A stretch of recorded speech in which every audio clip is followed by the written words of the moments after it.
everybody. My name is Lovelee Brooks, and I am the CEO and founder of Lovely Occasions and Etc. We are a digital solutions business, and we do everything from operations as far as online business management, project management, YouTube, podcasting management, as well as some other things that go into that, course launching and so forth. But today is not about what we necessarily do. I am also a Lupus Warrior, and May is Lupus Awareness Month. So being that we specialize in virtual events, what better way to get the word out there about lupus than to actually put on a virtual summit? Our virtual summit is called the It Better Summit, where we will be talking about how you can manage your chronic illness, lupus, or it really would fit with other chronic illnesses as well as managing your business. So we will go ahead and get started.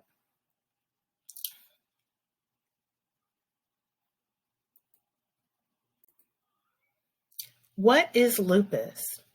Lupus is a chronic autoimmune disease that involves your immune system. Your immune system is like a bodyguard against invaders such as viruses, bacteria, and other germs. Normally, your immune system works to fight off these invaders, but in the case of lupus, the immune system mistakenly attacks your own healthy body's tissue.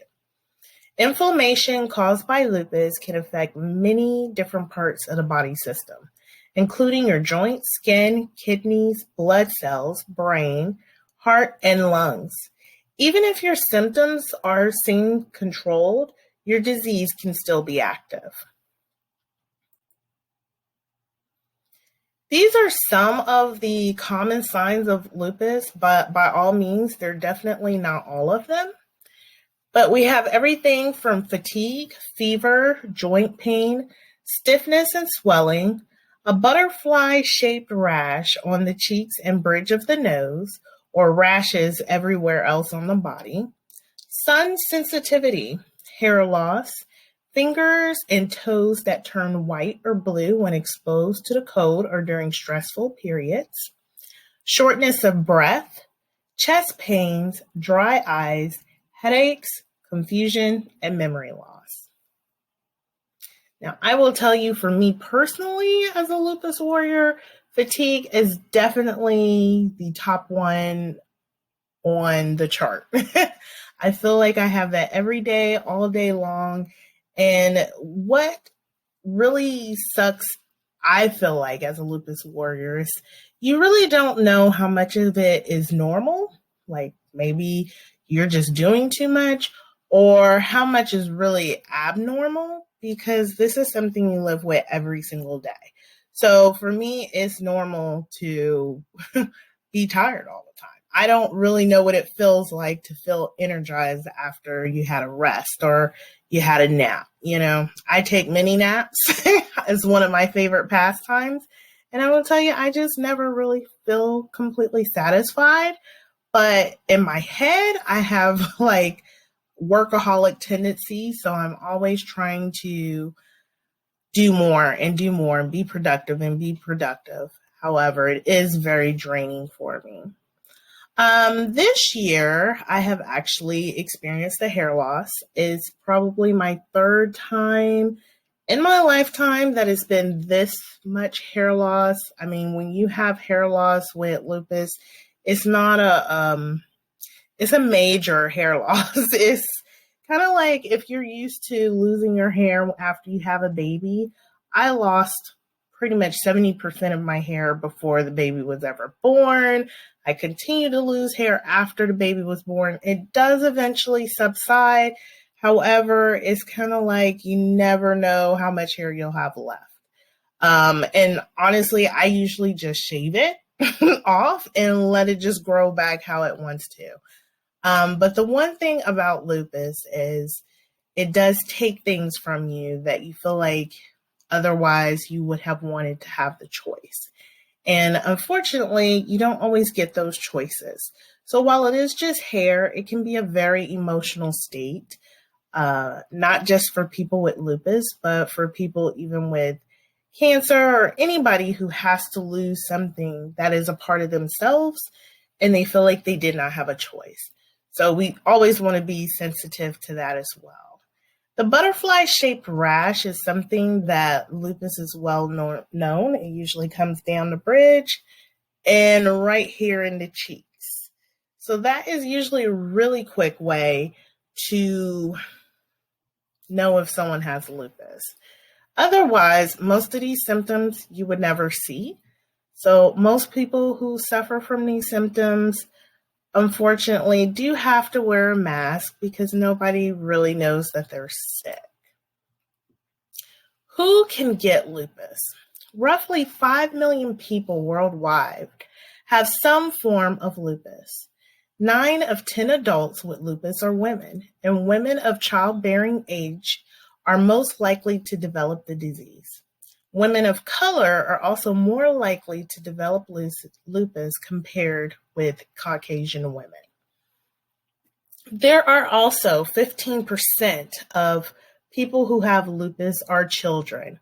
So it could be teenagers, it could be a young child. So it is important to also realize that many people with lupus aren't necessarily adults. It does affect people of all different ages, and it does affect people, both men and women, even though women most likely are the ones that have lupus. How do you get lupus? It is not fully understood, but it is thought that these 3 reasons may cause a person to develop lupus: your genetics, the environment, and hormones. And I do think it's important that I must say lupus is not contagious. This is not something you can touch and get from anybody else. It's usually just something that you develop. You can look back at your genetics to see if, oh my goodness, did someone in my family have lupus or anything like that. So make sure that you are very supportive and understand that this is not something that anyone was able to do.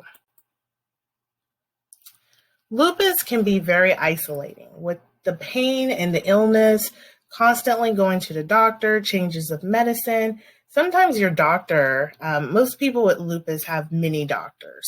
Let's put that out there first of all, because many people with lupus have several different chronic diseases. It's almost like lupus is the branch, and then it stems off to, like, I also have rheumatoid arthritis. I have a blood disorder. It's called G6PD. So there's usually several other different stems of chronic illnesses that goes with the main one of lupus as well, or they work hand in hand. So a lot of times there are many different symptoms. There's many different illnesses and pain that goes with it. And it can be very isolating. It can. You have doctor's appointments, you're tired all the time. And sometimes you can be so tired where it really is just hard for you to function. So I think a lot of people, when they hear that you're tired, they really don't understand. And I don't think unless you've had chronic fatigue that you do understand.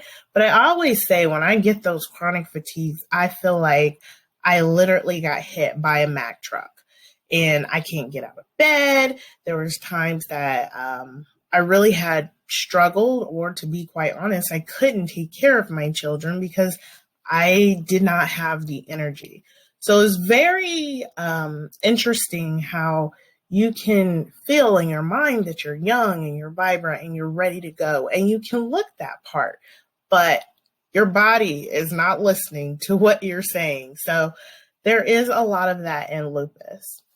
And that can also make things a lot more isolating and lonely because you don't display that you're sick. It doesn't look like there's anything wrong with you. So we often take a nap or rest. And unfortunately, those aren't things that's going to fix the issue. So let's put being or having lupus with also being an entrepreneur or managing your own business. How can you do these things better? The first thing would be have a strong support system. A strong support system is important whether you're battling a chronic illness and when you're in your business. When you have a chronic illness, having a strong group of people to assist you is key to keeping your mental health in track and taking care of you. Your business is the same way, and I will go over how to know when it is time for you to outsource, build a strong team, create your company's culture, and tips when you are building your team. So these things go hand in hand. When you are dealing with your lupus, it is so important that you have that strong support system, that they're comforting to you, that you feel like someone you can speak with and you can talk to, someone that maybe goes with you on these doctor's appointments, someone that is really supportive of you emotionally. That is so important. And when you have a business, those things are very similar. You also want to have a group of people that are supporting you. You want to have those people support you as far as whether they're your team or rather someone you can get rid of that outsourcing. So why are these things important for you to know? When is it time for you to outsource, or when is it time to grow a team? When you are overwhelmed, it is time to outsource. When you are stressed, it is time to outsource. When there are things you are tasked that aren't your strong suit, it is also time to outsource. When you are ready to grow your business, but you're stuck and you don't have any more bandwidth, it is also time to outsource.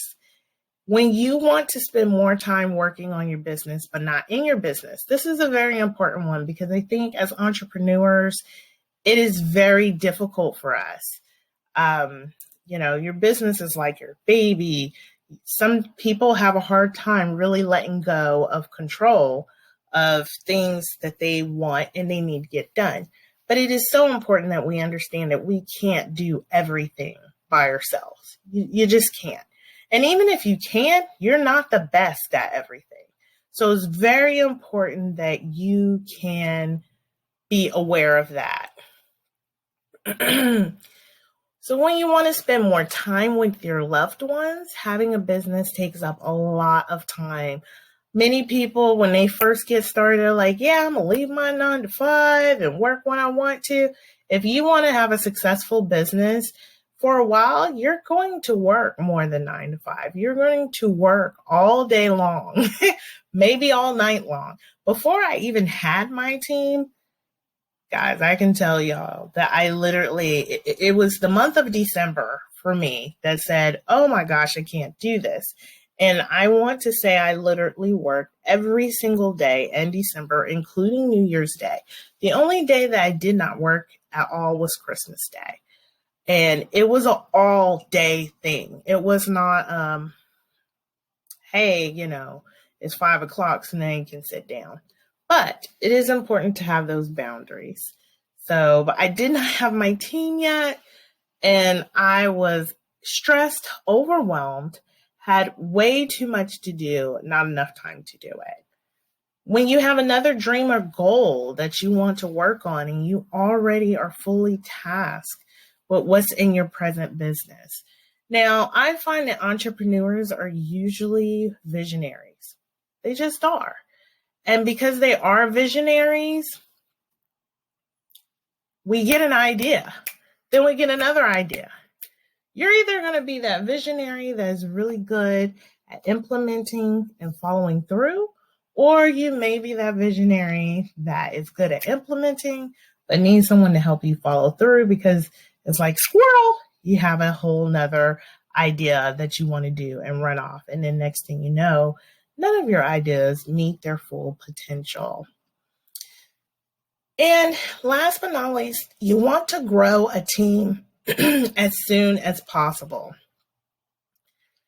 If you are in a remote environment and you are talking about subcontractors, I really highly suggest that you grow your team as soon as you're able to. You even want to put fillers out before you think you need a team. That way you're not rushed to just put someone in there and then, well, your company culture may have high turnover and not really be set up the way that you would like. Some items that can be outsourced. So being that we are a digital solutions company, I am going to use this time, of course, to tell you a little bit about some of the things that you can outsource to us. But honestly, you can outsource anything from customer service to email management, podcast management, logo designs, newsletter creations, virtual training team presentations, travel booking, social media management, project management, online business management. Do you have your SOPs in place? So do you need your company more automated and more streamlined? Recruiting, bookkeeping, all those things can be outsourced and many, many more. So please make sure that when you find a task and it's taking up too much of your time, but it's necessary for you to do, think about outsourcing or growing your team. Why is it important to build a strong team? When you have chronic illness, sometimes you never know when a flare-up is going to happen. If you're like me, I feel like I'm always extra tired. So if you're extra tired, you have flare-ups, you really want to be dependable, but the reality of it is you really can't. Your health is more important than anything else. If you are not taking care of yourself, you cannot take care of other people. You cannot take care of other duties. So therefore, when your body is saying, I need to rest, or your body is saying, hey, sit down, you have to listen to it, because there's no point in pushing your body past its limits and you being stuck in the bed for days on end or longer or even worse. So building a strong team is your support and your foundation. They will have your back to keep your dreams, your vision, and everything moving, especially if you build a strong team. And we're going to go through some of the steps to make sure you have the correct team behind you.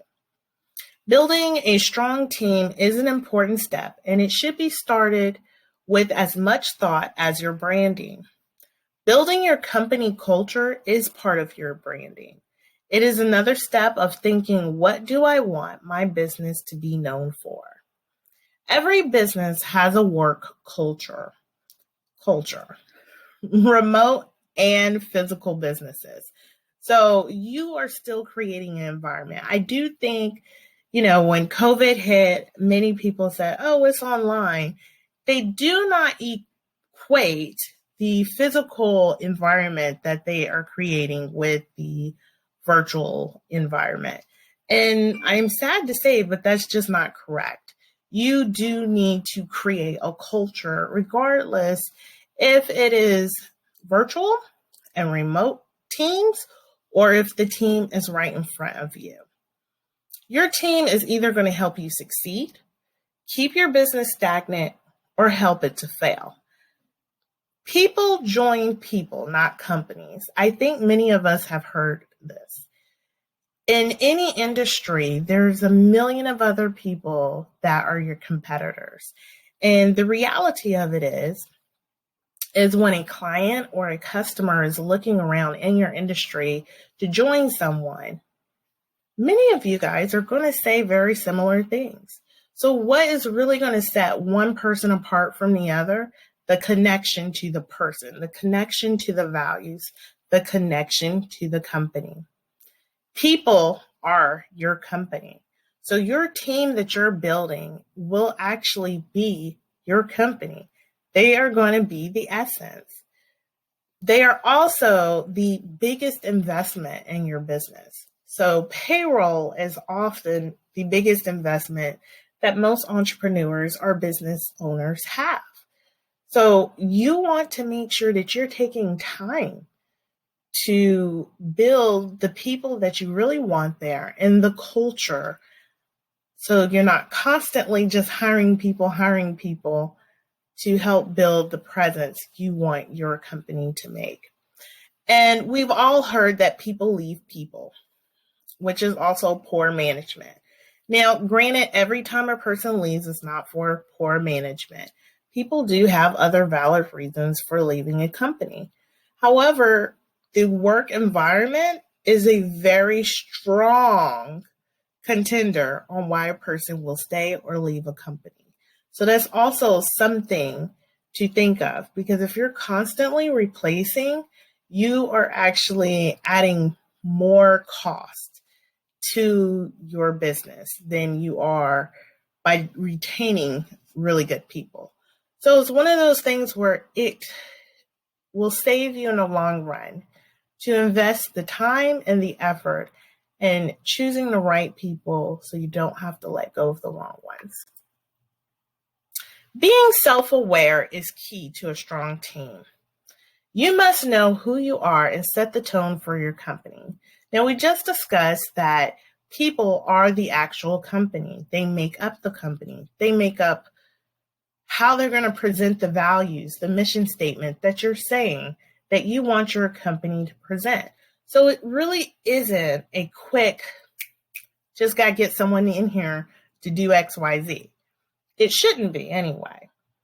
You will see a big difference when you're investing and making sure that you have the right people with the right qualifications and who's aligned with your company and company's business, rather than just getting someone real quick to get the job done. So with those things being said, here are some things that you want to keep in mind. What are your strengths? Now, it's very important that you take the time to figure out what are you strong at. Why? Because you want your team to be stronger than you. So you want to know what your weaknesses are. You're going to then want to find a team member that's going to help complement what your weaknesses are. So kind of a puzzle piece, and they're going to fit in. My strength is being creative, is being a problem solver, is being a great communicator. But my weaknesses is actually being detailed oriented. So even going through this slide, I have seen some things I will have to go back and fix. So everybody on my team, when I started off with, were definitely detailed oriented, very well at being organized, because those are actually my weaknesses. So if you hire people that complement your weaknesses and you complement their weaknesses, so you guys kind of fit, to me, your company will be at its best. It will be at its best potential. If you are a creative person, then you need to get some more structured people maybe in place. If you're a structured person, you may want to look at more creative type people and get them in place. That way you have the best of both worlds. What is your company's core values? You need to know that, because in order for the people that you hire or bring on as team members to present that to other people, your possible clients and customers, they need to know what the core values are. And you're also going to want to make sure that they do, in fact, align with what you are wanting your company's core values to be. What is your mission statement? What would you prefer not to task yourself that is important to your business? What kind of company culture do you want to create? This could be anything from a warm, fun, family-oriented environment that's welcoming, or you can go for a more strict corporate type of environment. Are you going to want a very personable environment? Do you want to at least kind of know people outside of just the company? It doesn't mean you have to hang out with them, but it usually is beneficial for you to know your team as individual people and what else they have going on in their life, even if it's on a basic level. What is your management style? Everyone has different management styles. This is also key. You need to know what your management style is, or if you have another manager that runs your team, you need to know what their management style is, because you want to find someone on your team who works well with that management style. Now, if you have a person who's a very authoritative, maybe not as open-minded as they could be, that doesn't really encourage the team and their feedback or their input, then those are some notes that you want to make. You want to make sure then that maybe you get someone on the team who's just I just want to be told what to do and how to do it and when I can do it. And of course, neither way, you still want to make sure that you're personable with the team members and just make sure that you've set boundaries. So you do want to know what your management style is. You also want to know your communication style. What is the communication style that you have? Do you like to be talked to and communicate with what's going on daily? Do you want things done to your specification to a T, or do you leave more room for people's interpretations? All those things are very important for you to know about yourself before you even start adding to a team, to make sure that you get some of the best aligned people possible. So here are some of my hiring tips. Make sure that the characteristics and skills align with the mission statement and core values of your business. Now, I have created an actual guide to help you create your ideal company culture. It will also help you as far as letting you know when is a good time to outsource, should you grow your team, and what you should look for in a team. So make sure you look at the link below to get that freebie. Don't wait to the last minute to hire and vet someone. If you are able to put out feelers and you do a test trial before fully investing, that is a plus. So in the idea of subcontractors, I always would advise for people to go out there and just put some feelers out. Just let people know up front, hey, I'm not sure if I'm ready to grow a business, but I want to start getting a pool of people I can run to when I know that I need to task out certain tasks. You do not want to be in a situation where you need like 2 team members right now, and you basically have to go through a bunch of strangers, hope and pray for the best, and they might even ghost you. You just never know. So you don't want to be in that situation. And granted, you never fully know about anybody when you hire them, but you do want to have some kind of idea that they are going to set the standards of your company and give out quality work the way that you want to.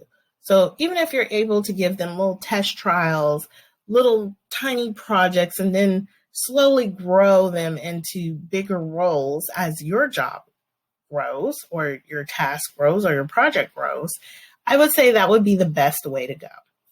And then trust the process. Make sure you give yourself, as the CEO, time to think through the choices. Don't rush the hiring process, because what will happen, you're playing Russian roulette and just choosing someone and hoping for the best. And sometimes it does work out, and sometimes it doesn't. So those would be a lot of my tips on how to get the best team members and build the best team behind you.